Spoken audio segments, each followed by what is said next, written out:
欧美 No Sleep 系列家具。我的父母都是外科医生，我以前都会和家具说话。我来自一个充满豪宅和有钱人的社区，为了这些豪宅式庄园，每个人都建起围墙来保护自己的私人领域，除非在奇怪的巧遇下，不然大家都不会和邻居打交道。直到7岁前，我都是在家自学，同时也是事件发生的地点。先说我对自己的童年最早的记忆是4岁，在那个时候，我以为每个小男孩都是一个人留在家里。每次父母其中之一要外出时，我都想跟他们一起出去，但他们总是摇摇头解释说，只有大人才能够在非常非常危急的时候离开家。除了上述以外，我从来不想要玩具或玩其他游戏，却开始出现我父母称之为疯狂的幻想的行为。我开始和家里的家具交朋友，并每件家具取名字，每天都会和他们聊天。我父母放任我那些幻想的发生，甚至还大量添置家具。我父亲总是自豪自己有双巧手，常常告诉我他对手工艺的喜爱，以及如何用手工做出家具的过程。3年下来，我对家具们有深厚的感情。阿尔诺德是位于客厅的沙发，每次斜靠着看书时，总觉得它在上下乱动。苏菲亚是我的床，会轻轻地摇动，使我入睡。有时候我会听它温柔的叮鸣声。当我头趴在克劳迪欧我房间的书桌上时，我会听到与我同步的心跳声。我常常会和索多雷小凳子说话，它的反应热烈，常自动发出声音和奇怪的震动。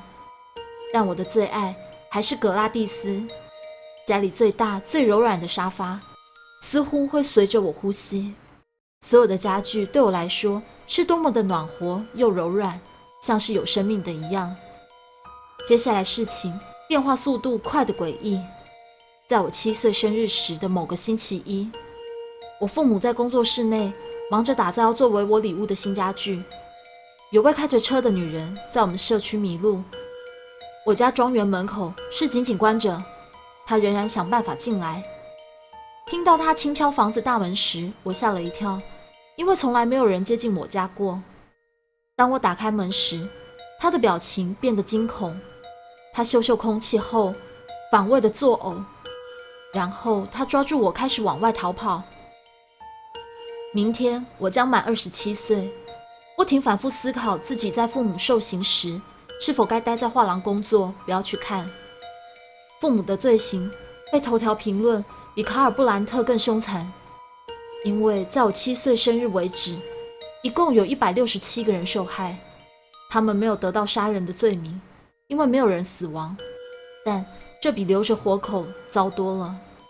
用167个人做成71件家具，由664个四肢肢解重组而成，超过一般人可以想象的程度。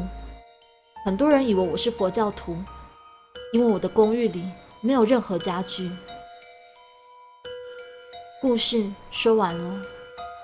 这边后面呢，要跟大家补充的点是，卡尔布兰特这个他是一个纳粹医生哦，曾经做过很多恐怖的人体实验。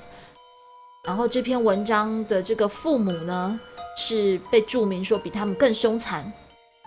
那有一些网友呢，有在这个文章的下方有回应这个作者。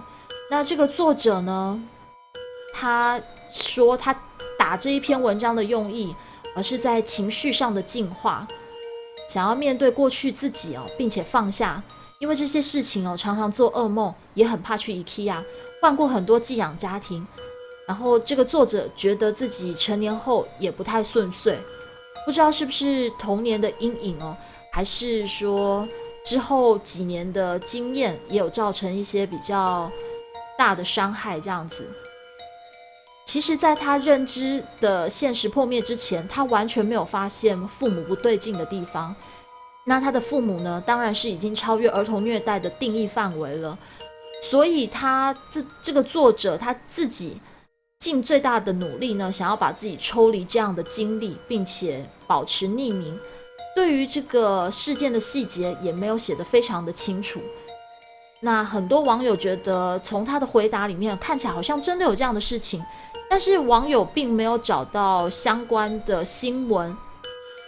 那还有一些网友的回应也被删除。被删除的原因呢，不知道是发言不当，还是因为有一些踢爆内幕。那这些是国外网站的事情哦，所以就不是那么的清楚了，不得而知了。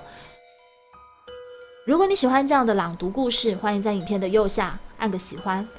想要听更多故事，别忘了订阅我的频道。我是米娜，那我们下次见，拜拜。